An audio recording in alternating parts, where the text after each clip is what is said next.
Good morning everyone. ఇప్పుడే లేచాను. 11:30 అవుతుంది ఇక్కడ అబుదాబీలో. అసలు వీకెండ్ అంటే రోజంతా ఏం చేస్తాను ఏంటి అన్నది పోస్ట్ చేద్దాం అనుకుంటున్నాను.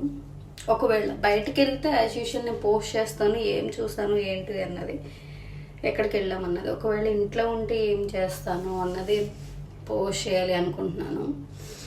ఇప్పుడే స్టార్ట్ చేశాను, ఇంకా స్టార్ట్ చేయాలి. చూసారు కదా, డిషెస్ నా కోసం వెయిటింగ్. వంట చేయాలి, క్లీనింగ్, వాషింగ్ క్లోత్స్, ఎవ్రీథింగ్ నేను పోస్ట్ చేయాలనుకుంటున్నాను. స్టిల్ అవైట్ స్లీపింగ్ కూడా. ఇక ఈరోజంతా నేను ఏం చేశాను అన్నది పోస్ట్ చేస్తాను. అండ్ నేను మార్నింగ్ ఒక పోస్ట్ పెట్టాను, లైక్ స్కిన్ కేర్ చేద్దామని. Please I'm waiting. కామెంట్ చేయండి. Thank you.